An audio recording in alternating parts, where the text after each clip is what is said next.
There is a particular kind of silence that falls over a room when someone has just tried to humiliate you and failed without realizing it. I have heard that silence exactly twice in my life. Once in a briefing room, after I corrected a 2-star general in front of his staff, and once on a terrace overlooking the Chesapeake Bay in a navy blue dress, holding a glass of champagne I hadn't asked for. My ex-husband stood in front of me, smiling the smile of a man who believed he had already won. He had no idea what I had become. He had no idea what was coming, and for one more hour I let him believe he did.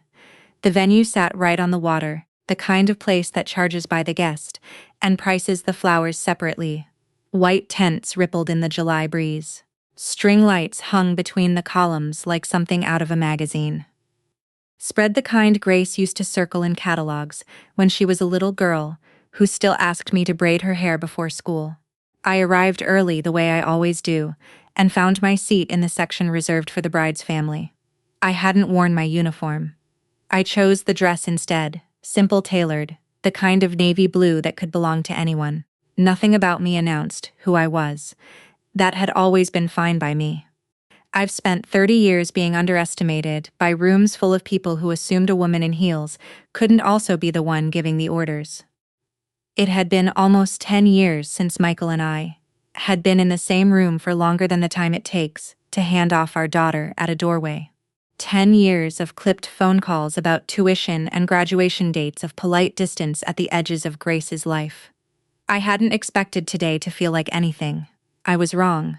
He arrived the way Michael always arrives, a little too loud, a little too pleased with himself, his new wife, Vanessa, on his arm in a dress that cost more than my monthly housing allowance. He still had that walk, the one that used to fill a room before he'd say a word. Success had been good to him, or at least it looked that way from across a lawn. New money has a shine to it. I've learned it doesn't always hold up under closer light. He saw me before I saw him.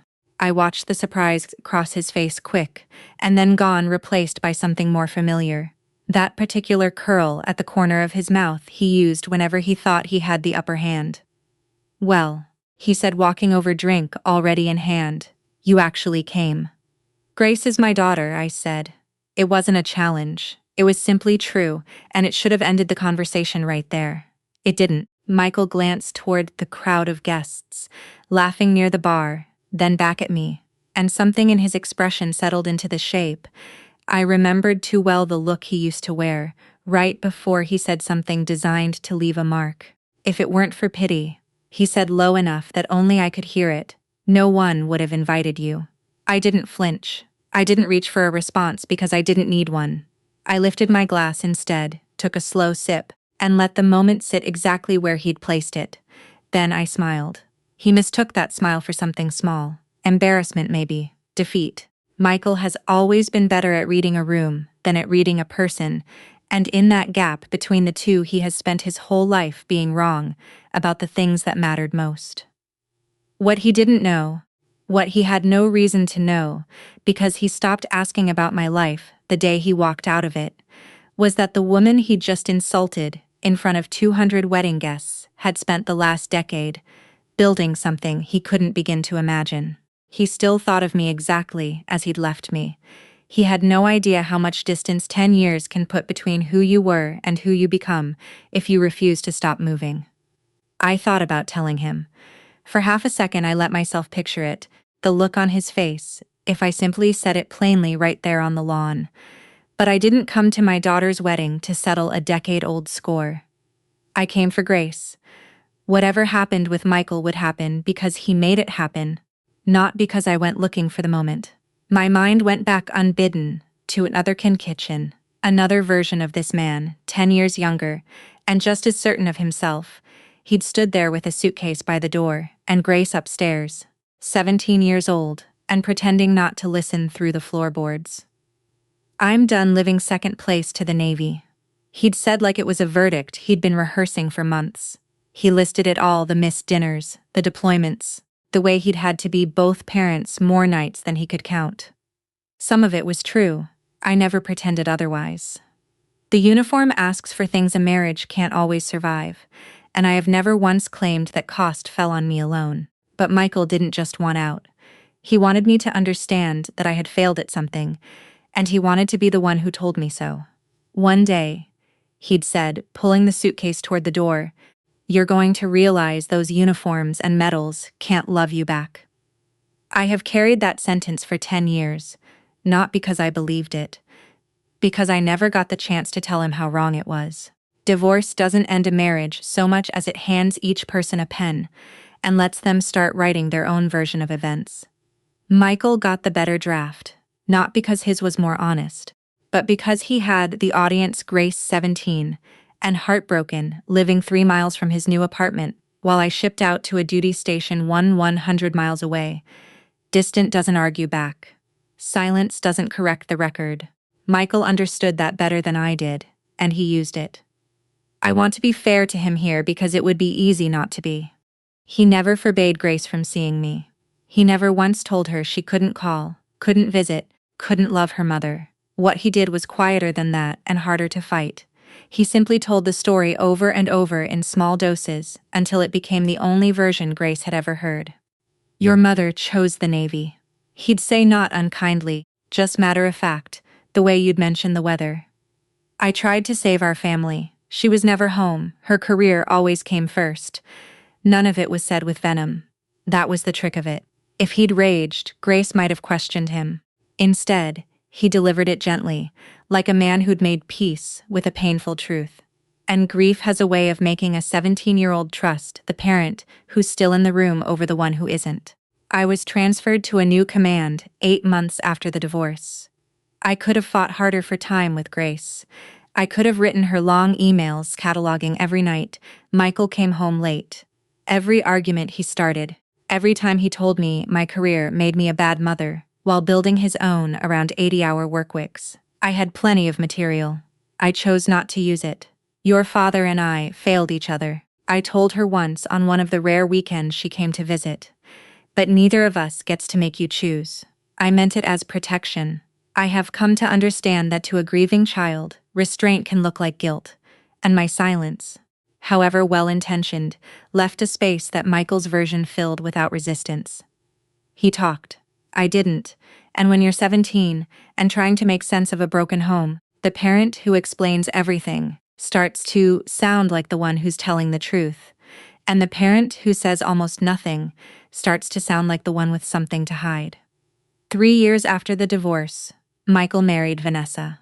I remember exactly where I was when Grace told me, a cramped office on base, a phone pressed to my ear, trying to sound happy for my daughter, while something in my chest quietly folded in on itself. Vanessa was warm from what I gathered, good with holidays, good with photographs, and Grace slowly began appearing in more and more of them. I watched it happen the way parents now watch everything through a screen in fragments, uninvited into the moments themselves. Christmas mornings with Michael's family, a beach trip over spring break, Vanessa's sister's wedding.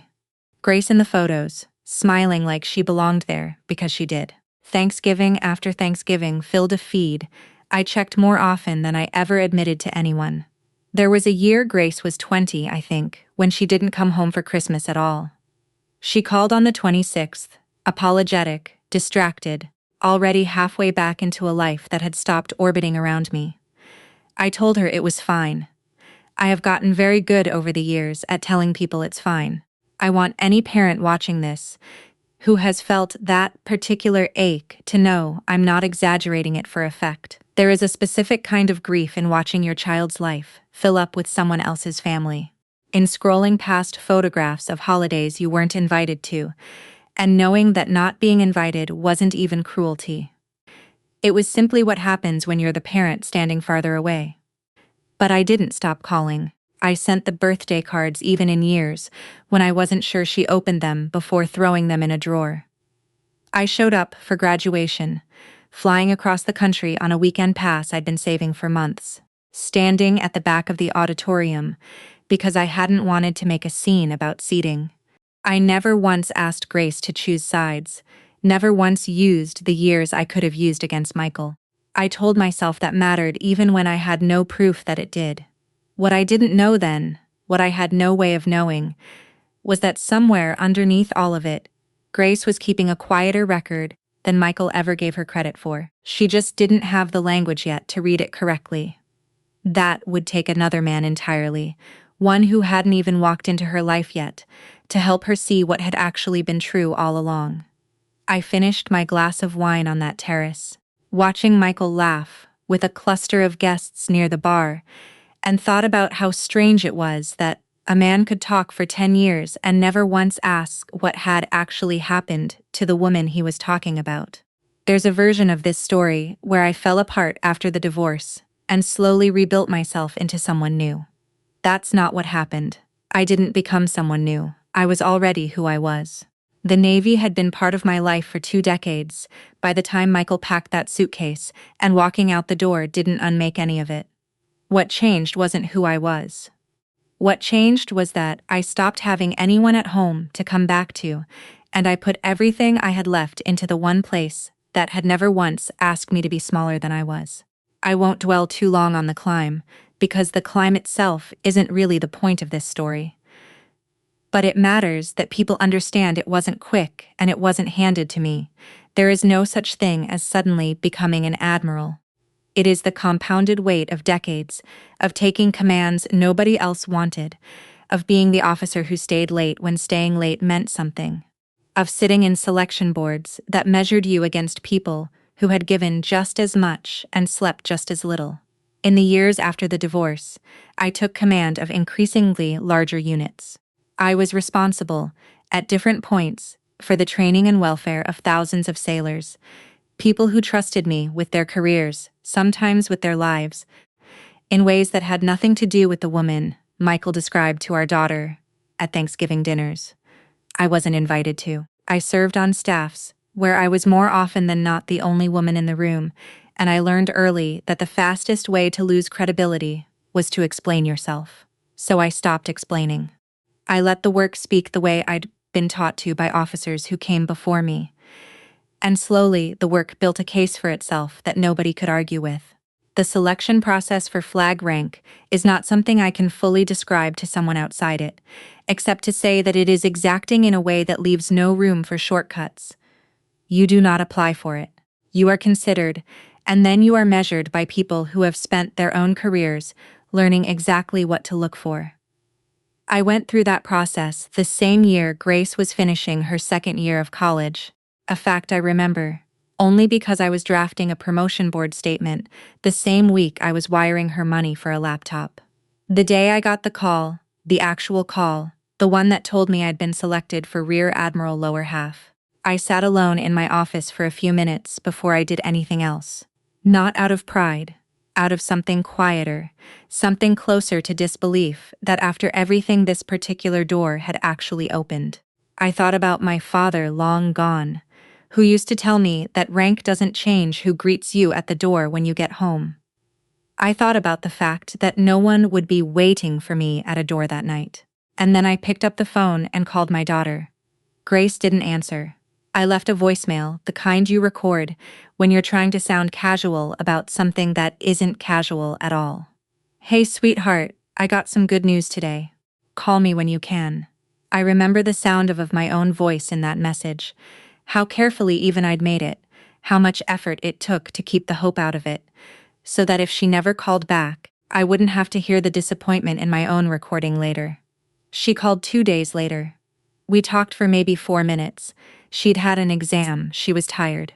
She asked what the good news was, and I told her simply that I'd been selected for a promotion. I didn't say the words Rear Admiral. I don't fully know why even now. Maybe because it felt like something that needed a real conversation to explain, and 4 minutes between classes wasn't that. Maybe because some part of me had already learned not to expect the reaction I wanted, so I gave her less to react to. Either way, the moment passed and Grace went back to her life, and I went back to mine, and the distance between those two lives kept doing what distance does. As for why Michael never knew, that part is simpler than people might expect. After the divorce, our communication narrowed down to logistics, custody schedules, then college tuition, then wedding planning, always brief, always businesslike. Michael had never been particularly interested in my career even when we were married. He certainly didn't go looking for updates on it once we weren't. In his mind, I existed as a fixed point, frozen at the exact moment he'd left me, the wife who chose the Navy over her family. Unchanged, unmoved, exactly as he'd described her to our daughter 100 times over. He had no idea I'd made Admiral. It never occurred to him to wonder, and I never once felt the need to correct him. Because somewhere along the way, I'd stopped needing Michael's understanding to know what I'd built. The people who mattered, the sailors I'd led, the officers who'd trusted me, my daughter when she was paying attention, those were the ones whose opinion I still cared about. Michael had forfeited his seat at that table a long time ago. He just didn't know the table had moved. Grace met Daniel Foster at a mutual friend's barbecue, 18 months before the wedding. And the first time she mentioned him to me, I heard something in her voice I hadn't heard in years, a kind of unguarded excitement, the sound of a daughter who has stopped choosing her words carefully around her mother. I didn't know it yet, but that phone call was the beginning of a bridge neither of us had been sure how to build. Daniel was a lieutenant in the Navy stationed at the time in Norfolk, and from what Grace told me in those early months, he understood things about service that most civilians never think to ask about. He knew what a deployment actually cost a family, not in the abstract way people nod along to at dinner parties, but in the specific granular way you only learn by living inside it, the missed birthdays, the 6-month stretches of static-filled phone calls, the particular loneliness of building a life around someone else's absence. He knew too how brutal the climb to flag rank could be for anyone, and how much steeper that climb got for a woman. Grace told me later that one evening a few months into dating, she mentioned almost in passing that her mother had been in the Navy. "My mom was in the Navy too," she'd said the way you'd mention any small biographical fact. "Was?" Daniel asked. Grace had laughed a little. "Well, she still is." It was such a small exchange, and neither of them thought much of it in the moment. But Daniel asked her name out of simple curiosity, the way you do when you're trying to place someone's family in the small, interconnected world of military service. And when Grace said it, Amelia Chambers. She told me later that he went quiet in a way that confused her. "Your mother is Rear Admiral Chambers?" he'd asked. Grace assumed he had the wrong person. It wasn't an unreasonable assumption to her. I was still just her mother. A woman who called on Sundays and sent birthday cards a few days early so they'd never arrive late. She had no framework for the idea that the same woman could also be someone whose name Daniel recognized from briefings. And whole conversations 3 commands removed from his own. Daniel didn't push it that night. But he looked into it quietly the way officers do when a detail doesn't add up, and within a week he'd confirmed what he already suspected. He came back to Grace with something between disbelief and a kind of quiet reverence. And for the first time in a long time, my daughter found herself looking at her own mother through someone else's eyes. But rank was never really the point, and to Daniel's credit, he understood that faster than Grace did. What he offered her wasn't a fact to be impressed by. It was a question she'd never let herself ask. "Did your mom actually abandon you?" he asked her once gently, not as an accusation, but as something closer to genuine curiosity. The kind of question an outsider can ask precisely because he isn't tangled up in the old grievances. Grace told me she sat with that question for a long time before she could answer it honestly. And when she finally let herself look back, really look without her father's narration playing over the memory, she started to notice the shape of things she'd overlooked for years. Her mother had called every week without fail, even from places with terrible reception, even during stretches when a return call took 3 tries to connect. Her mother had written actual letters on actual paper during the years when nobody wrote letters anymore. Her mother had flown across the country for a 40-minute graduation ceremony and sat in the back so as not to make a scene. Her mother had never once, not a single time, asked Grace to choose between her parents. Grace realized slowly, and then all at once, that I hadn't disappeared from her life. She had simply stopped looking in my direction because it was easier to follow the parent, who was standing closer and talking louder. She called me on a Tuesday evening a few months before the wedding, I remember the date because I was in the middle of reviewing personnel files and almost let it go to voicemail. "Mom," she said, and something in her voice made me set the folder down. "I want you at my wedding." "I'll be there," I said before she'd even finished the sentence. There was a pause, the kind that told me she wasn't quite done. "Dad will be there, too," she said carefully, like she was bracing for my reaction. "It's your wedding, sweetheart," I told her. "Not our divorce." I meant that. I want to be honest about how much I meant it. Because it would have been easy after everything to let myself feel entitled to some kind of victory lap at that wedding. To want Michael to see exactly what he'd lost. To want the room to know precisely who I'd become. I didn't want that. I wanted to watch my daughter get married. Whatever else happened that day, I told myself would happen because of choices Michael made, not because I went looking for a reckoning. I didn't know yet how close that reckoning would come to finding me anyway. By the time the reception moved from ceremony to celebration, Michael had already positioned himself exactly where he liked to be. At the center of every conversation, drink in hand, playing the role of the father who'd raised a daughter worth celebrating. I watched him work the room the way he always had, moving from cluster to cluster, delivering some version of the same story to each one. I practically raised her myself. I heard him tell a table of Vanessa's relatives, his voice pitched just loud enough to carry single dad energy. "You know, you do what you have to do." A little later, to a different group, he introduced Vanessa as the one who'd really been there for Grace through the school projects. The driving lessons, the late-night talks before finals. It wasn't entirely a lie. Vanessa had been present for a lot of that, but the framing erased something, quietly and deliberately, and I understood exactly what it erased. I heard all of it from my table, near the edge of the tent, and I said nothing. There is a particular discipline required to sit still while someone rewrites your daughter's childhood in front of strangers. And it is not so different from the discipline required to hold a formation steady under fire. You keep your face level, you let the moment pass through you instead of gripping onto it. What I hadn't anticipated was the guest list. Daniel's side of the wedding party included several Navy officers, colleagues from his current command, and a few from earlier assignments.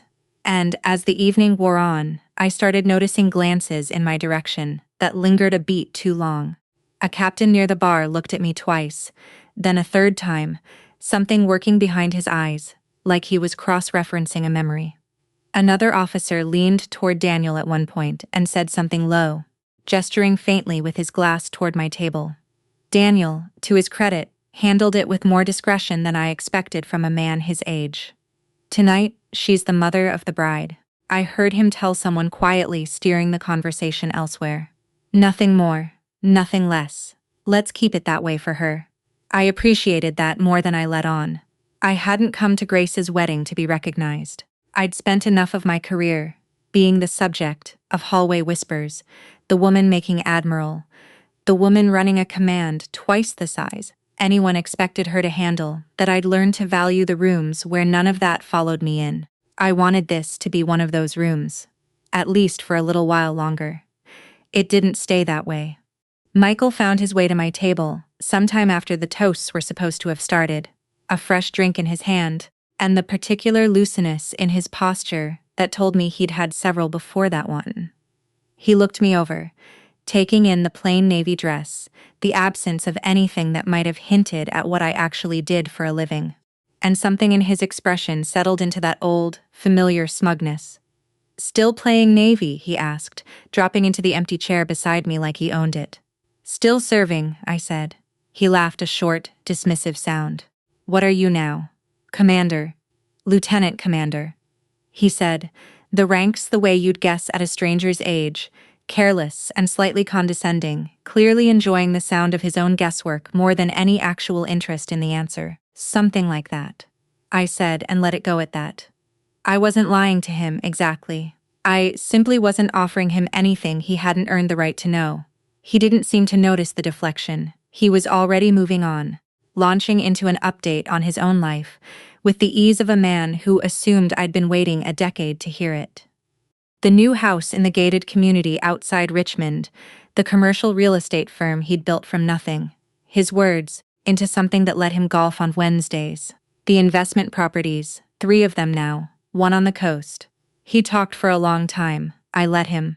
There's a kind of information you gather just by listening to a man tell you how impressed he wants you to be. Then he leaned back, glass in hand, and delivered the line I'd already braced myself for, because I'd heard its earlier draft on the lawn hours before. If it weren't for pity, he said lower this time, almost fond, like he thought he was being generous by saying it quietly, no one would have invited you. 10 years ago, a sentence like that would have found the soft place in me and stayed there for weeks. I know because I carried its predecessor, those uniforms and medals, can't love you back for a decade without meaning to. But something had changed in the years since. Something built slowly through thousands of small decisions that had nothing to do with Michael at all. And the sentence landed now, and found nothing to hold on to. I looked at him, really looked the way you look at someone when you finally stopped needing anything from them, and took a slow sip of my wine. Enjoy the wedding, Michael, I said. He smiled, mistaking my calm for surrender, and walked off toward the bar with the particular swagger of a man who believes he's just won something. He had no idea what he'd actually done. He had no idea who'd been standing close enough to hear every word. Daniel was maybe 15 feet away in the middle of a conversation with one of his groomsmen, and I watched something shift in his posture the moment Michael's voice reached him. He didn't turn immediately. He finished his sentence, set his glass down with more care than the gesture required, and looked at me across the space between us. I shook my head just slightly, a small, deliberate motion. Don't. Daniel held my gaze for a moment, and I saw him decide something, weigh it, and set it aside for now. He respected the request, at least for the time being. I didn't yet know how little time that would turn out to be. The band quieted, glasses were refilled, and the room settled into that particular hush that precedes wedding speeches, the sound of 200 people arranging their faces into polite anticipation. Michael went first. He'd apparently arranged it with the best man ahead of time, positioning himself as the natural opener, the father of the bride, claiming his moment before anyone else could. He spoke well. I'll give him that. He always had a gift for it, the easy cadence, the practiced pauses, the way he could make a room lean in without seeming to try. He talked about Grace as a little girl, about teaching her to ride a bike in the cul-de-sac, about walking her down the aisle earlier that afternoon, and feeling like no time had passed at all. Some of it was true, and some of it was true in the way a photograph is true, real, but cropped to leave out everything inconvenient. Then he said the line that told me exactly what he was doing. A daughter never forgets the parent who stayed, he said, letting the words hang just a beat too long, his eyes flicking almost imperceptibly toward my table. Most of the room didn't catch it. Wedding speeches are full of vague sentiment, the kind of lines people applaud without examining too closely. But Grace caught it. I watched her face tighten for half a second, before she smoothed it back into the practiced calm of a bride trying to hold a room together. Daniel caught it too, seated beside her, his jaw setting in a way I recognized from 30 years of watching officers absorb something they'd chosen not to react to yet. I didn't react either. I'd had 10 years of practice not reacting to Michael, and a wedding reception wasn't going to be where that practice failed me. My hands folded in my lap, and my face arranged into the pleasant, neutral expression of a woman enjoying her daughter's wedding. And I let the moment pass through the room and settle into the floor. Then Daniel stood and reached for the microphone. He thanked the guests first, then Grace's parents, plural, generic, diplomatic, then spent a few minutes on the kind of groom's speech that makes people reach for their napkins about the first time he saw us. Grace laughed at something no one else found funny about knowing within a month that he wanted to spend the rest of his life learning what made her laugh like that. It was warm, unhurried, exactly the kind of speech a room wants at a wedding. Then his tone shifted just slightly, and something in the air shifted with it. "There's one more person I'd like to recognize," he said. I felt it before I understood it, a small, cold certainty settling into my chest. I knew in that instant exactly what he was about to do, and I knew there was nothing left for me to do about it except sit still and let it happen. He talked about Grace's understanding of sacrifice not in the abstract, he said, but in the specific way military families live it. The deployments, the moves, the version of loyalty that doesn't announce itself and doesn't ask for credit. He talked about how it had taken him years in uniform himself to understand what that kind of sacrifice actually costs a person, and how it had taken knowing Grace to understand what it costs the people who love that person from the outside. Grace taught me, he said, that sometimes we don't understand what our parents sacrificed until we're old enough to carry some of that weight ourselves. The room was quiet in the particular way. Rooms go quiet when they sense something is arriving even before they know what it is. Daniel stepped back from the podium just slightly and turned to face my table directly. He set the microphone down on the stand with a care that felt almost ceremonial. And then he did something I hadn't expected. Even after everything, he straightened his posture, squared his shoulders, and rendered a full formal salute. Across the tent, I saw two of the Navy officers in attendance rise slightly out of their seats, an old reflex kicking in before conscious thought caught up. A third set down his glass entirely. Michael, 3 tables away, frowned, glancing between Daniel and me with the particular confusion of a man watching a scene he doesn't have the context to read. Daniel picked the microphone back up. "Ladies and gentlemen," he said, "please raise your glasses." A beat of silence. I could feel my own pulse in my throat. To Rear Admiral Amelia Chambers. I watched it move through the room like a current, the officers rising fully now, the captain near the bar, lifting his glass with a small, respectful nod in my direction, the ripple of confused whispers from the guests who didn't yet understand what they were toasting, but understood from the reaction around them that it mattered. Michael's face did something I will remember for the rest of my life. The confidence drained out of it in stages. First, confusion, then disbelief, then something that looked almost like fear, the particular fear of a man realizing he has been confidently wrong in public for longer than he can calculate. Vanessa turned to look at him, her expression sharpening into a question he clearly had no answer for. "Admiral?" I heard him say, not to me, not really to anyone, just the word itself tested aloud like he was checking whether it could possibly be true. A captain near his table answered anyway, calm and matter of fact, the way officers deliver information that doesn't require embellishment. "Yes, sir, Admiral Chambers." But the moment that actually mattered, the one I will carry longer than the salute, longer than the shock on Michael's face, came a few seconds later, when Grace rose from her seat, glass in hand, and looked directly at me across the length of that tent. "And to my mom," she said, her voice steady in a way that told me she'd been waiting to say this for longer than tonight, "who never abandoned me even when I made it hard for her to stay." The room applauded. Michael did not. He sat very still, glass untouched, finally understanding that whatever story he'd spent 10 years telling had just come apart in front of everyone who mattered. I hadn't won anything by becoming an admiral. I understood that even then, watching Grace's eyes fill with something that wasn't quite tears yet. I'd won something because my daughter, after everything, had finally chosen to see me clearly. I found Michael on the balcony, about 20 minutes after the toasts ended, standing alone with his back to the tent, looking out at the dark water. He'd left his drink somewhere along the way. That alone told me something. Michael, without a glass in his hand, was a man who'd run out of things to perform. I hadn't gone looking for him. I want to be honest about that. I'd stepped outside for air for a moment, away from the warmth of people congratulating me on something I hadn't asked to be congratulated for, and he happened to be there. But I didn't turn around and walk back inside either. Some conversations, once the door is open, deserve to be finished. "Why didn't you tell me?" he asked without turning around. "Tell you what?" "That you became an admiral." He said the word carefully now, like it required effort, like it was still settling into a shape he could hold. I came to stand beside him at the railing, close enough to talk. Not close enough to suggest we were anything to each other beyond two people who'd once shared a life. "Michael," I said, "you stopped asking about my life 10 years ago." He turned to look at me then, and for the first time all night, I saw something in his face that wasn't performance. It looked almost like the man I'd married once. A long time before ambition had hollowed out the parts of him that used to listen.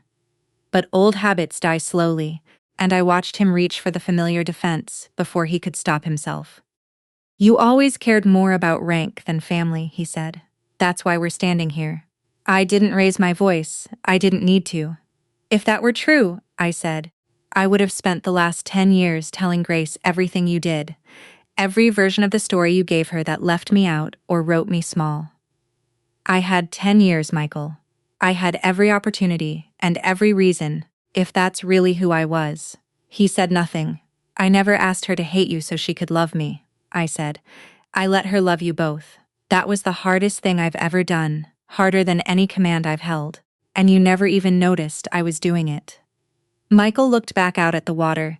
I watched something in him finally give way, not dramatically, not with the kind of collapse a story might want for satisfaction, but quietly, the way a man realizes alone that the story he's told himself for a decade has a hole in it he can no longer ignore. He didn't apologize. He hadn't expected him to. Some people need more time than a wedding night affords to face what they've built their pride on. Grace found us a few minutes later. I saw Michael straighten slightly, some old reflex expecting his daughter to take his side the way she once had by default, simply because his was the louder, closer voice. "Dad?"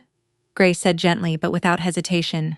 "Mom and I need a minute." He looked between the two of us, really looked, maybe for the first time all evening, and something in his shoulders dropped. He nodded once, said nothing, and walked back into the tent alone. No shouting, no scene, no moment of public reckoning beyond what had already happened over the toasts. He simply stopped being the center of the room and walked away, knowing it. Grace waited until he was gone before she spoke. "I'm sorry," she said, "for all of it, for not asking sooner, for believing the easier version because it was closer. I didn't let her carry all of it alone." "You were 17, I said. "Adults gave you a story you weren't old enough to question. That's not a failure of character. That's just what happens to kids caught between two people who stopped being able to see each other clearly." "Why didn't you tell me everything?" she asked. "You could have, anytime." "Because you were my daughter," I said. "Not my witness," she cried then, the kind of crying that comes from relief more than grief. "And I held her the way I used to when she was small enough to carry, and for a moment neither of us said anything else." Some things don't need more words. They just need someone to finally stop holding their breath. Later that night, as Grace and Daniel prepared to leave for their next flight, I caught Michael, watching me from across the room. There was no smirk this time. No line rehearsed for effect. Just a man realizing that the woman he'd once told would end up with nothing but uniforms and medals had built a life so full he hadn't even known to look for it. I didn't walk over. I didn't need him to say anything. I simply raised my glass toward him, small and unhurried, and turned back to my daughter. 10 years ago, Michael walked away believing he'd left me with nothing. That night, I finally understood something he never did. Revenge isn't always watching someone lose. Sometimes it's simply building a life so full that when they finally look back, they realize you never needed them to win. If this story moved you, I'd love to know where you're watching from tonight. Leave a comment and let me know. We have so many more stories like this one waiting for you, so subscribe if you don't want to miss what's coming next. Let's keep this journey going together. The glass was already in my hand when my husband's fingers closed around my wrist. Not gently, hard enough to make the champagne tremble against the rim, hard enough that I almost dropped it on my mother's white tablecloth. "Don't touch that glass," Ethan said so quietly that no one else at the table heard him. I looked at him, waiting for the joke, the explanation, anything. He wasn't looking at me. He was looking at my sister. And for the first time in my life, I wondered why my sister needed me to drink it. 3 hours earlier, I had walked into my parents' dining room in Alexandria, still smelling faintly of jet fuel, still carrying the particular exhaustion that comes from 16 hours of travel and 4 months away. I'd flown in that morning from an overseas deployment, showered in an airport bathroom, and driven straight to a dinner I almost skipped. I told myself I wanted to be there. The truth was more complicated. Some part of me still believed that if I showed up enough times, my presence would eventually register as something worth celebrating, too. My mother hugged me at the door, told me I looked tired, and asked if I'd had a hard flight. I started to answer. I got as far as, "The layover in Frankfurt was rough," before she turned toward the kitchen and called out, "Caroline, tell your sister about the appointment. She'll want to hear this." 10 minutes. That's how long it took before the evening became once again entirely about my sister. I want to be honest about something, because it matters for everything that came after. I didn't hate Caroline.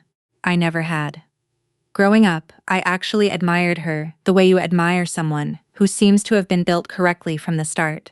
Steady hands, quick mind, a way of walking into a room that made people lean toward her. She was 2 years older than me, and for most of my childhood, I thought that explained the difference. She simply had a head start. I told myself that for a long time, but head starts don't last 20 years. When Caroline got into medical school, my parents rented a private room at a restaurant in DC and invited 40 people. When I received my rock scholarship the following spring, my father looked up from his newspaper and said, "That's good, Izzy," and went back to reading. When Caroline finished her cardiology residency, my parents hung her hospital photo white coat stethoscope that practiced half smile in the center of the living room wall, right where guests would see it first. When I made major, my mother told me she couldn't throw anything together because Caroline had a conference that same weekend. And surely I understood. I did understand. That was the problem. I understood so well that I'd stopped expecting anything different. Tonight was for Caroline again. A promotion to a leadership role at the hospital. Something with a long title involving clinical excellence and strategic direction that I didn't fully absorb because I was watching my father's face while she said it. He looked the way he always looked when Caroline spoke, like a man watching a return on an investment finally pay out. Caroline stood to give a small speech before dinner ended. She was good at this, the way she was good at everything. Performative, measured pauses, a slight catch in her voice at exactly the right moment. She talked about integrity, about trust, about the responsibility that came with holding people's lives in your hands, and how she never forgot that this was at its core an act of service. I clapped along with everyone else. Ethan's hand found mine under the table, and I remember thinking absurdly that I was grateful for it. A small anchor in a room that had once again forgotten I existed. My father raised his glass. "To Caroline," he said, his voice thick with a pride I recognized instantly because I'd spent 38 years watching him wear it. And never once for me, the daughter who has always made us proud. I felt it land somewhere under my ribs, familiar and dull, like an old bruise someone presses without knowing it's there. I didn't say anything. I'd learned not to. Reacting only ever seemed to confirm whatever story the room had already decided to tell about me, that I was sensitive, that I read too much into things, that Caroline's light didn't dim mine, so why did I always look like it did? Caroline came around the table herself to refill glasses, which struck me as oddly personal for a woman who usually let catering staff handle things like that. She reached my seat, picked up the flute in front of me from the tray, turned slightly away toward the sideboard for a few seconds, and then set it back down in front of me with a smile. "To you too, Izzy," she said. "You made it back in one piece. That's worth celebrating." It was such a normal thing to say. Warm even. I almost believed it meant something. I lifted the glass. That was when Ethan's hand closed around my wrist. I turned to look at him, ready to laugh it off, to ask what on earth he was doing. But his jaw was set in a way I recognized from years of marriage to a man who noticed things other people missed for a living. A stillness that meant he was calculating something faster than he could explain it. He wasn't looking at me, he was looking at my sister. And my sister, I realized a half second later, was looking back at him. Not confused, not offended, watching. I set the glass down slowly, the champagne catching the candlelight. And, for the first time all evening, the room went quiet, in a way that had nothing to do with a toast. The drive home was the longest 20 minutes of my life, and neither of us spoke until we were 2 turns away from our apartment in Arlington. "What happened back there?" I said. Not a question. I didn't have the energy to make it one. Ethan kept his eyes on the road. I saw Caroline take your glass off the tray. She turned her back for maybe 4 seconds, then she handed it to you. That's it. That's the whole thing. I heard my own voice rise thin and tired. Ethan, she was refilling glasses. That's what hosts do. She wasn't refilling glasses for anyone else at the table. He said it simply without drama, the way he said most things, like a man laying facts on a table rather than building an accusation. And before dinner, she asked you twice whether you had to drive tomorrow morning or report back to your unit, once when we arrived. Once again, right before we sat down. I remembered both times. I hadn't thought anything of it. Sisterly small talk, the kind of question people ask when they're being polite about your schedule. But hearing it laid out like that back-to-back, stripped of context, it did sound strange. You think my sister drugged my champagne? I said flatly, testing how absurd sounded out loud. I didn't say that. He finally looked at me at the red light. I said I saw something I couldn't explain, and it made me uncomfortable enough that I wasn't going to let you drink it without asking questions first. That's all. I'm not accusing anyone of anything. I wanted to be angry with him. Some old loyal part of me, the part that had spent 38 years defending my family's version of things, even when it cost me, wanted to tell him he was being paranoid. That this was what happened when you spent your career trained to see conspiracies in everything, that not every glass of champagne was evidence of something. But I hadn't drunk it, and some quieter, colder part of me was glad I hadn't. I didn't sleep well that night. I lay in the dark, running the evening back like surveillance footage, watching Caroline's face at the moment she handed me the glass, trying to decide if the smile had reached her eyes. I couldn't remember. That was the worst part. I'd spent my whole life reading my sister as safe, familiar, harmless, even when she was thoughtless, and now I couldn't trust my own memory of her face. The next morning, my phone buzzed before I'd even gotten out of bed. Feeling okay this morning, I stared at the message for a long moment before answering. I hadn't told anyone I felt off. I hadn't said a word about headaches or dizziness or anything at all. I'd gone straight from dinner to the car to bed. I'm fine, I typed back. Why? No reason, she wrote. Just checking on my little sister's OXO. I set the phone face down on the nightstand and sat there in the gray morning light, feeling something shift in my chest that I didn't have a name for yet. It wasn't quite suspicion. It was closer to the sensation of standing on a floor you'd always assumed was solid, and feeling for the first time the faintest give beneath your feet. That was when the memory came back uninvited and entire. 6 months earlier, after a dinner at Caroline's townhouse, I'd left feeling strange, not drunk.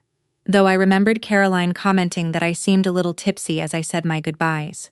I'd had 1 glass of wine over 3 hours, the kind of pace that had never once made me elated in my life.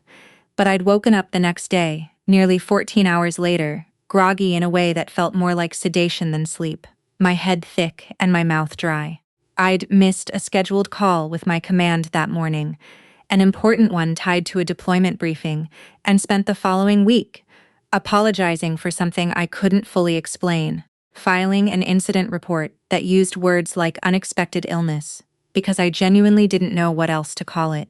At the time, Caroline had laughed it off gently at a family lunch a week later. You always did have a low tolerance, she'd said, patting my hand like it was an old joke between us, and I had laughed along with her, embarrassed, assuming she was right. I'd never had a low tolerance for anything in my life. I'd spent years in officer training proving exactly the opposite, but she said it with such warm, easy confidence that I'd simply absorbed it as fact. The way I'd absorbed so many small corrections about myself over the years, without ever questioning where they came from. I got out of bed and walked to the small desk in the corner of our bedroom, the one where I kept my old planners because some habits from officer school never leave you. I flipped back 6 months, found the date, and sat staring at my own handwriting dinner at C's 7 p.m., until the letters blurred slightly at the edges. I scrolled through old texts on my phone back to that same week, and found it almost immediately the way you find something you were afraid you'd find. Feeling okay this morning, Caroline had written the day after that dinner too. Nearly the same words, nearly the same time. And just like this morning, I hadn't told her I felt anything at all. I sat there on the edge of the bed for a long time, the planner open in my lap, and understood with a kind of quiet, sinking clarity that this was not the first time. Whatever had happened at that party, whatever Ethan had seen my sister do, it had a history, a pattern with a shape I was only now allowing myself to see. I closed the planner and reached for my phone to call Nathan Reed, a colleague of Caroline's I hadn't spoken to in over a year, before I even fully understood why his name had surfaced in my mind at all. I didn't reach Nathan that morning. His voicemail picked up after 4 rings, the automated greeting flat and impersonal, and I hung up without leaving a message. I wasn't even sure what I would have said. "Hi, this is Caroline. I think she might have drugged me twice. Do you have a minute?" It sounded insane, even inside my own head. So I did what I'd been trained to do instead. I documented. I sat at my desk with a legal pad, the kind I used for after-action reports, and started writing everything down in order: dates, times, exact wording of texts, who was present, what I remembered feeling. 6 months ago, dinner at Caroline's. 1 glass of wine, 14 hours of sleep, a missed briefing, a text the next morning asking if I felt okay before I'd said a word. Last night, the glass Ethan's hand on my wrist. The question about my schedule asked twice. Another text this morning with nearly identical phrasing. 2 data points didn't prove a pattern, but they were enough to make the hair on my arms rise every time I reread them. I've built a career on the principle that feelings aren't evidence, but they're also not nothing. They're often the first indication that evidence exists somewhere waiting to be found. Document first. Act second. It had kept me alive in situations far more dangerous than a family dinner, and I saw no reason to abandon it now, just because the subject was my sister, instead of a supply chain irregularity. While I worked, something else nagged at me, a loose thread I hadn't pulled yet. Over the past, Caroline had asked me 3 separate times, with increasing directness, to help her get in front of the leadership at a veterans' health initiative I had some peripheral connection to, through my work in military medical logistics. She wanted an introduction to a program director. She wanted her name mentioned favorably. Each time I deflected, telling her it would be a conflict of interest for me to broker anything like that, and each time she'd accepted it a little too quickly, a little too smoothly, moving on as if the request had cost her nothing. I hadn't thought much of it, now I wondered. Caroline's career from the outside looked frictionless. 1 promotion after another, her name attached to papers, a reputation for brilliance that preceded her into every room. But brilliance like that requires fuel, and lately, I'd caught fragments of things that suggested the fuel was running low. A comment at Thanksgiving about a grant renewal being more complicated than expected. A clipped exchange with a hospital administrator I happened to overhear at a fundraiser last spring. The kind of small cracks you only notice in retrospect once you've decided to start looking. My phone rang at 2 that afternoon. Unknown number, DC area code. "Isabella, it's Nathan Reed." His voice was careful, the tone of a man testing whether a door was actually open before he stepped through it. "I hope it's all right. I'm calling. Caroline gave me your number a while back for something unrelated, and I saw you tried to reach me this morning." I did. I kept my voice, even the way I'd learned to keep it in rooms where showing your hand too early cost you leverage. I wasn't sure what I was calling about, honestly. There was a pause on his end long enough that I could hear a door closed somewhere behind him, muffling the sound of a hallway. "Can I ask you something? And you don't have to answer if it's strange. Go ahead. Has your sister ever asked you to use your position, your connections, whatever it is you have to make a problem disappear?" I sat very still at my desk. "Why would you ask me that?" Another paused, longer this time. "Because I used to work with her on a research team, and I've spent the last year trying to decide whether what I saw was something worth losing my career over. And I keep landing on the same answer, and I keep being too much of a coward to do anything about it." He told me carefully, the way people tell you things they've rehearsed alone in the shower for months. He'd worked alongside Caroline on a clinical study 2 years earlier, one tied to a promising cardiac intervention that had, according to the published results, performed remarkably well. What the published results didn't reflect, Nathan said, was a cluster of adverse events among study participants that had been quietly reclassified, downgraded in severity, or in a few cases left out of the final reporting altogether. He'd raised concerns internally. He'd been moved off the team within 6 weeks, reassigned to a research track with no clinical exposure, and not coincidentally, no future. "I don't have proof of intent," he said. "I want to be honest with you about that. I have suspicions. I have some documents. I have a feeling I've been carrying around for 2 years that I did something wrong by staying quiet, but I don't have a smoking gun. I called because when I heard you tried to reach me, I thought maybe you already know something I don't." I told him carefully what had happened at dinner, what Ethan had seen, what I'd found in my old planner. He was quiet for a long moment after I finished. "That sounds like her," he finally said, and there was something in his voice that wasn't quite satisfaction and wasn't quite grief. Something closer to relief at finally not being the only one who'd noticed. Before we hung up, he told me he'd send something over. An old email thread he said that he'd kept. He wasn't even sure why anymore, except that some instinct had told him not to delete it. It arrived 20 minutes later, a forwarded chain from 18 months ago.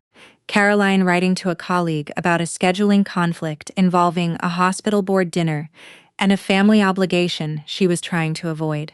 Buried 3 lines down on almost an aside was a sentence that made my stomach drop the way solid ground does, right before an earthquake. "My sister can be handled. She always comes around." I read the sentence 4 times before it fully landed. My sister can be handled. She always comes around. Not written in anger. Not written in the heat of an argument where people say things they don't mean. Written in passing an offhand line in an email about scheduling, the kind of sentence you only write about someone when the thought is already fully formed, already comfortable, already lived in. I called my parents' house 2 days later and asked if Caroline could meet me there Saturday afternoon, just the 2 of us before everyone else arrived for the weekend. My mother sounded pleased the way she always sounded when she thought her daughters were finally getting close. "That's wonderful, Izzy. She could use you right now. Honestly, work's been a lot." I didn't tell her why I wanted to see Caroline alone. The kitchen hadn't changed in 20 years. Same yellow tile, same window over the sink, looking out at the dogwood tree. Same worn spot on the counter where Caroline and I used to do homework side by side, her calculus and my chemistry passing the good pen back and forth without asking. I'd loved her in that kitchen. That was the part nobody would understand later, when I told this story, that even now, walking in some old muscle memory in my chest, still reached for her the way it always had. She arrived at 3 breezy and put together as always, dropping her bag on the chair and reaching for the kettle out of habit. "I'm starving. Did Mom leave anything, Caroline?"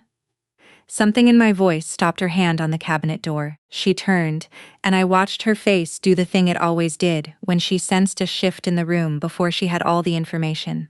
A kind of quick recalibration, pleasant mask sliding fractionally, eyes sharpening. "What's wrong?" "I know about the champagne," I said. I kept my voice level the way I'd have delivered a difficult report to a commanding officer, facts first, feeling contained. "At your promotion dinner. I know you didn't just refill my glass."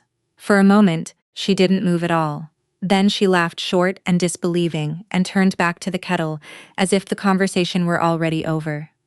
"Izzy? What are you talking about?" "I also know about 6 months ago, the dinner at your place, the 14 hours of sleep, the missed briefing. I let that sit in the air between us. You asked me if I felt okay the next morning before I'd said a word either time." She set the kettle down without filling it. When she turned back around, the pleasant mask was gone, and something harder had taken its place, something I recognized uncomfortably, as the face she wore in hospital board meetings when someone questioned her numbers. "You've always been jealous of me," she said. "You know that ever since we were kids, and now you're building some kind of case against me because your husband saw me pour a drink." It was such a familiar accusation that for one disorienting second, I almost apologized. That was the muscle memory again. Decades of being told my hurt was actually envy, my observations actually insecurity. I had to consciously push past it the way you push through resistance in your own body during a hard run. I'm not jealous of you, Caroline. I never have been. I loved you. I heard my own voice catch slightly and hated it but kept going. That's what made it so easy for you, wasn't it? I never once thought to protect myself from you, because you're my sister. Something in her expression flickered, then not quite guilt, but something adjacent to it. A crack in the wall she'd built. She sat down heavily at the kitchen table, the fight draining out of her all at once, replaced by something more tired. It wasn't poison, she said finally quietly. I need you to understand that I would never actually hurt you. It was a sedative, something I have access to, something mild, something that would just slow you down, make you sleep through the morning. I only needed a few hours. I needed you to miss that Saturday meeting so I could get in front of the program director myself before you could tell him no again. I stared at her. You drugged me so I'd miss a meeting. I needed the introduction, Isabella, and you wouldn't give it to me, and I was running out of time on the grant cycle. You're a doctor. The words came out flatter and colder than I intended, but I didn't take them back. You know exactly what it means to sedate someone without their knowledge or consent. You know the word for that. You know it's not a mistake. It's not an accident. It's a decision you make, with full information about what you're doing. I needed more time, she said again, as if repetition might make it sound less like what it was. And 6 months ago, what did you need then? She didn't answer right away. When she finally did, her voice had gone strange and small, stripped of its usual polish. The same thing. I had a board dinner. I needed you out of the way for a night so I could handle something without you asking questions about my research numbers. You risked my career to protect yours. You have a career, she said, and something in the way she said it made my chest go cold. I have a reputation. Do you understand the difference? You can move units, transfer commands, start over somewhere else if something goes wrong. If my reputation collapses, there's nothing left. There's no version of Caroline Prescott that exists without it. I understood in that moment more about my sister than I had in 38 years of loving her. Not that she was evil. I didn't believe that, not even then, but that somewhere along the way, her entire sense of self had fused completely with her professional image until protecting one meant sacrificing anything, including me. Without it registering as a real cost, we heard footsteps on the stairs before either of us could say anything else. My mother appeared in the doorway, drawn by voices she'd clearly been half listening to from the hall, her face already arranging itself into the practiced neutrality she used whenever her daughters disagreed. What's going on down here? Caroline recovered faster than I expected, straightening in her chair, wiping quickly at her eyes. Nothing, Mom. Izzy and I were just talking. My mother looked between us, and I watched her make the choice she always made. The choice that had shaped both of our entire lives without her ever fully admitting it to herself. She made a mistake, my mother said gently, and I understood she'd heard enough of the conversation to know roughly what we were discussing and had decided in advance which of us needed defending. No, Mom. I stood up from the table, feeling something settle inside me, cold and clear as glass. She made a decision twice. Caroline's eyes flicked up to mine, and for just a second before she composed herself again, I saw real fear there. You don't have anything, Isabella.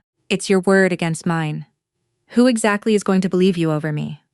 She said it like a door closing. She had no idea I'd already been documenting for 2 weeks. No idea about Nathan. No idea about the email sitting saved, in 3 different places outside her reach. I almost told her right then. Instead, I picked up my bag, kissed my mother's cheek out of an old habit I didn't examine too closely, and walked out to my car where Ethan was waiting exactly where he said he'd be. Nathan called back the following Tuesday, and this time his voice had a different quality, less hesitant, more resolved, like a man who'd finally stopped weighing a decision and simply made it. He told me he'd spent the weekend going through old files he'd saved, from his time on Caroline's research team files he'd kept in a personal folder, without ever quite admitting to himself why. He said he was ready to report what he knew through the hospital's official compliance channel, not to me, not informally, but through the process that existed for exactly this reason. I should have done this 2 years ago, he said. I told myself I was protecting my career. I think I was really just scared of her. I understood that fear better than I wanted to. I want to be clear about something, because it mattered to me, even in the middle of everything I never once considered, turning this into some kind of private investigation. Ethan's job gave him access to skills and instincts most people didn't have. But he never used a single resource from his work to dig into my sister. He wasn't going to run her name through a database or pull a favor from a contact. What he'd seen at that dinner, he'd seen with his own eyes the way any observant person might. Everything after that belonged to the proper channel's legal professional human. So that's where I put it. I met with a lawyer, recommended by a friend from my unit, a woman who specialized in cases involving workplace and family disputes with a criminal dimension. And I laid out everything I had, the planner entries, the texts, the timeline, my own account of what Caroline had admitted to me in the kitchen. She listened without much visible reaction, the way professionals do when they've heard worse, and told me my documentation was better than most people managed. That the consistency between the two incidents strengthened the case considerably, and that I should file a report with local law enforcement regarding what had happened to me directly, separate from whatever the hospital chose to do about the research issues Nathan was raising. I did. It felt strange sitting across from a detective in a small municipal office, describing my own sister's behavior and clipped procedural language, watching him write it all down without any of the emotional weight I carried into that room. To him, it was a case number. Tome, it was the sound of something ending that I'd spent my whole life trying to hold together. Nathan filed his report the same week through the hospital's compliance office, laying out what he'd witnessed regarding the clinical study, the underreported adverse events, the pattern of reclassification, the timeline of his own removal from the project, shortly after he'd raised concerns. Once that report existed on paper inside an official system with its own momentum, it stopped being something either of us could control. An internal investigation opened within days. Caroline found out fast. She always did. She called our parents first, not me, which told me everything about her strategy before she'd said a word of it. My father called that evening, his voice tight, in a way I rarely heard from him. "Your sister says you and Ethan are trying to destroy her career," he said, skipping any greeting at all. "She says you're jealous that you've always been jealous, and now you're using some old misunderstanding to go after her professionally. Isabella, she could lose everything." "Dad," I said, keeping my voice as steady as I could manage, "why is what Caroline could lose more important to you than what she chose to do?" He didn't answer that. The silence stretched long enough that I heard him exhale on the other end, the sound of a man who didn't want to be having this conversation, and had no idea how to end it gracefully. "She's your sister," he finally said, as if that alone settled something. "I know exactly who she is," I said. "I don't think you do. Not yet." I hung up gently, not out of anger, but because I understood there was nothing more useful I could say to him in that moment. Some things people have to arrive at on their own timeline, if they arrive at all. The hospital's investigation moved faster than any of us expected, in part because once compliance officers started pulling the research files, they found more than Nathan had even reported. It wasn't a single adverse event quietly buried. It was a pattern spanning 18 months. Mislabeled complications, incomplete follow-up documentation, statistical outcomes that had been massaged in ways that fell somewhere between poor judgment and deliberate misrepresentation. I want to be fair to my sister even now, even after everything. I don't believe she set out to hurt the patients in that study. I believe she was terrified of failure, terrified of losing the reputation she'd built her entire identity around. And that terror led her to make choices that compounded on each other until there was no clean way back. That didn't make the choices any less serious. It just made them human in the worst possible way. A week after Nathan's report went in, I got a call from the hospital's legal department informing me, as the person who had separately filed a police report involving a family member on staff, that Dr. Caroline Prescott had been placed on administrative suspension pending the outcome of both investigations. The woman on the phone read it to me in careful, neutral language, the kind designed to give away nothing. But I understood exactly what it meant. I hung up and sat in my car in a parking lot for a long time before I could make myself drive home. My mother called that same evening. I almost didn't pick up.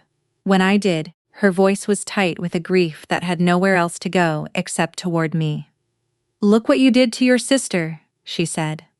I didn't say anything for a moment, letting the accusation sit there in the space between us, feeling its familiar shape settle over me like an old coat I'd worn too many times. "I didn't do anything to her, Mom," I finally said. "She did this. All I did was stop protecting her from it." My mother was crying now quietly, the sound muffled like she had her hand over the phone. She's going to lose her career, Isabella. Everything she worked for." "I know," I said, and found to my own surprise that I meant it gently rather than coldly. "I'm sorry that's true. I really am. But it doesn't change what she did to me twice. She didn't have anything to say to that." Stayed on the line another few seconds, neither of us hanging up, both of us listening to the silence, hold everything neither of us knew how to say. My parents called a family meeting 11 days later, the kind of gathering that used to mean holiday dinners, and now meant something closer to a tribunal. My mother phrased it carefully on the phone. "Just the four of us and Caroline. We need to talk this through as a family." But I understood before I hung up exactly what they wanted from me. Not understanding, not reconciliation, a retraction, or at least something soft enough to pass for one. I almost didn't go. Ethan asked me gently whether I needed to. "You don't owe them this," he said, standing in our kitchen while I stared at my keys on the counter, unable to decide. "You've already done everything right. You don't have to sit in a room and defend it." "I know," I said. "I think I need to see it through anyway for myself, not for them." He nodded and didn't argue further. That was one of the things I loved most about him. He never once tried to manage my choices, even when he clearly worried about the cost of them.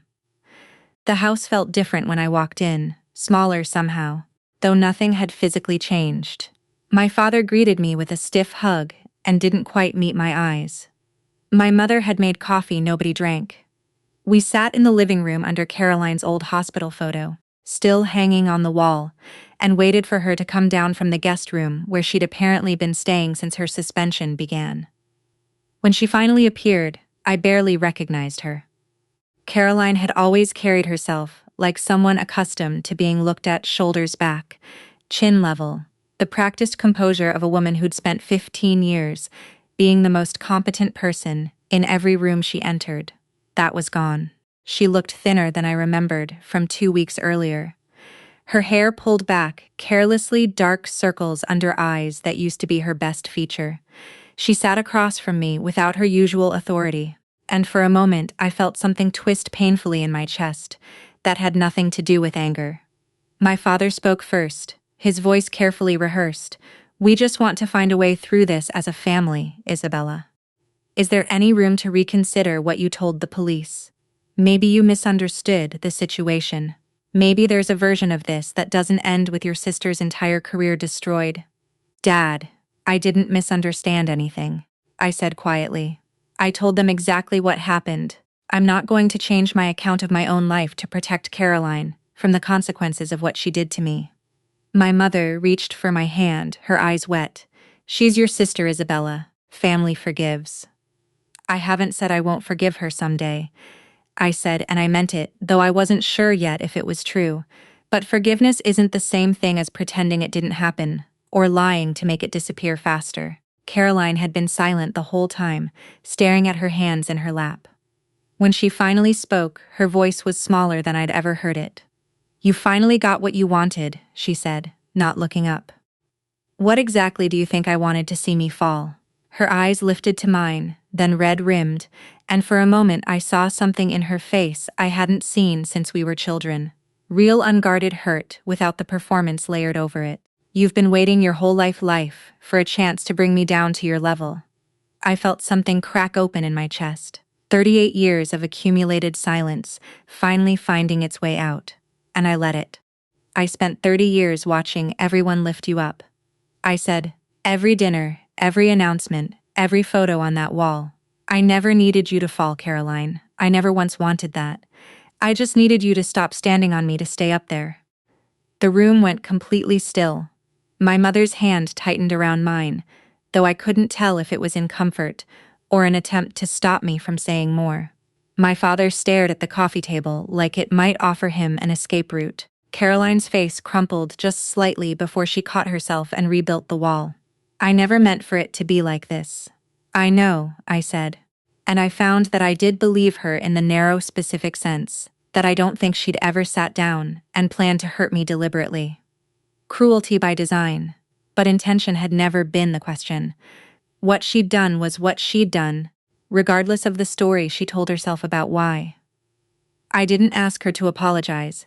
I didn't demand she admit every detail out loud in front of our parents. Though some old part of me still wanted that, still wanted the neat cinematic ending where she broke down completely and everyone finally saw clearly.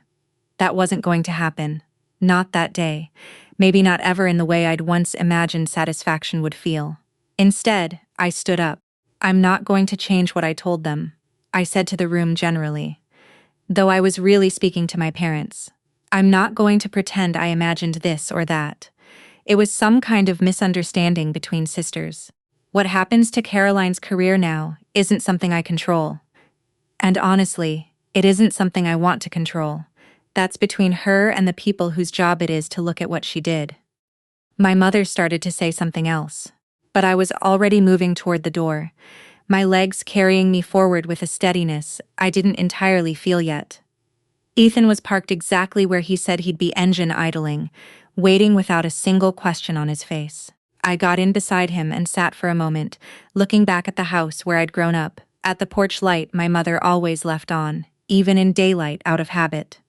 "You okay?" he asked quietly, his hand finding mine across the console. I thought about it honestly before I answered, turning the question over the way I'd learned to turn over everything now, carefully without rushing toward the comfortable answer. "I think I finally am," I said. He didn't say anything else. He just squeezed my hand once and pulled out of the driveway, and I let myself, for the first time in weeks, breathe all the way out. A year passed the way years do when you stop measuring time by the people who used to define it for you, quietly, steadily, in a direction that surprised me by feeling like forward motion instead of loss. The hospital's investigation concluded 4 months after that afternoon, in my parents' living room. Caroline resigned from her leadership position before the board could formally terminate her, which her lawyer had apparently advised as the cleaner path, and she surrendered her role on the research team entirely. The medical board opened its own separate review into the clinical study irregularities. A process that was, as far as I understood from the little Caroline's world, still reached me, still grinding forward slowly the way these things do. I didn't follow it closely. I'd made peace somewhere in those months, with the fact that I didn't need to witness every consequence to know that consequences were finally happening. My own career moved in a direction I hadn't expected, but had in some quiet way earned entirely on my own. I was offered a new assignment coordinating medical logistics for a joint veterans health initiative. The very kind of program Caroline had once wanted an introduction to, not because of any family connection, but because my record spoke for itself once someone finally bothered to read it without comparing it to my sister's. I remember sitting in the assignment briefing, thinking with a strange quiet ache that I finally had something that was entirely mine, built without anyone's permission or oversight. My relationship with my parents didn't collapse the way I once feared it might, but it didn't return to what it had been either. It became something new and unfamiliar, a relationship built on more honest, if smaller terms. My father surprised me most. A few months after that final conversation in the living room, he called me on a Tuesday evening for no particular reason, which he'd never once done in my adult life. We talked for 20 minutes about nothing important, my new assignment, a home repair he was struggling with. And near the end, almost as an aside, he said, "I've been thinking about a lot of things, Izzy, about how we ran this family. I don't think I ever really saw you clearly. I'm sorry for that." It wasn't a grand apology. It didn't undo 20 years of raised glasses that never once found their way to me, but I could hear that it cost him something to say it, and I let that be enough. My mother struggled more, and still does in her way. She loves Caroline with a fierce, uncomplicated loyalty that doesn't leave much room for holding her accountable. And I've had to accept that some people simply aren't built to look directly at the harm someone they love has caused. I stopped waiting for her to fully see it. I set a boundary instead. Quietly, without an ultimatum, I would still call her, still visit, still be her daughter, but I would no longer sit through conversations that ask me to minimize what happened to me for the sake of family peace. She's tested that boundary a few times. I've held it every time, and something in me has grown steadier each time I do. Caroline reached out in the fall nearly a year after the dinner, where all of this began, not with a phone call, but with a letter handwritten, which surprised me. I couldn't remember the last time either of us had written anything by hand. It wasn't the apology I might once have imagined wanting. She still in places explained herself more than she should have, still framed some of it around the pressure she'd been under, the fear of losing everything she'd built. I recognized the old defensive architecture, even through her attempt at honesty. But buried in the middle of the letter was a sentence that stopped me completely, that I read 4 or 5 times before I could keep going. I knew they would choose me over you. I always knew it. And I used that because some part of me believed it meant I was allowed to. That sentence hurt more than anything she'd said in my parents' kitchen the day I confronted her. The champagne, the sedative, even the email calling me someone who could be handled. All of that had been about tactics, about a specific plan executed twice. This was different. This was an admission that she'd understood on some level the entire architecture of favoritism our family had built around her, and had decided it gave her license. I didn't write back right away. I still haven't decided fully what I want to say, or whether I'm ready to say it yet. Some doors don't need to close or open on anyone else's schedule but your own, and I've learned slowly to give myself permission for that. A few weeks after the letter arrived, Ethan and I hosted a small dinner at our place. Nothing elaborate, just a handful of close friends around our kitchen table, the kind of gathering with mismatched plates and too much wine and conversation that wandered wherever it wanted. Someone raised a toast partway through the evening, congratulating me on the new assignment, on the year I'd had on simply making it through in one piece. I looked down at the glass in my hand before I lifted it.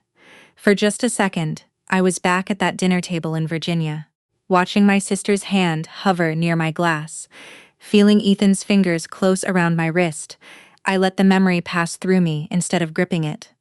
Ethan sat across at the table watching me with the same quiet attentiveness he always had, but this time there was nothing to intercept, nothing to protect me from. He just smiled, small and private meant only for me. I raised the glass. For most of my life, my family raised their glasses to my sister. That night, for the first time, I raised mine to myself. If you've made it this far, I'd love to know what part of Isabella's story stayed with you the longest. The dinner table, the kitchen confrontation, or that final glass. Tell me in the comments and let me know where in the world you're watching from tonight. We share stories like this one every single day. Real, honest stories about family betrayal and the quiet strength it takes to finally choose yourself. So, subscribe if you don't want to miss what comes next. Thank you for walking through this one with me. Made with Fennel by Glasp.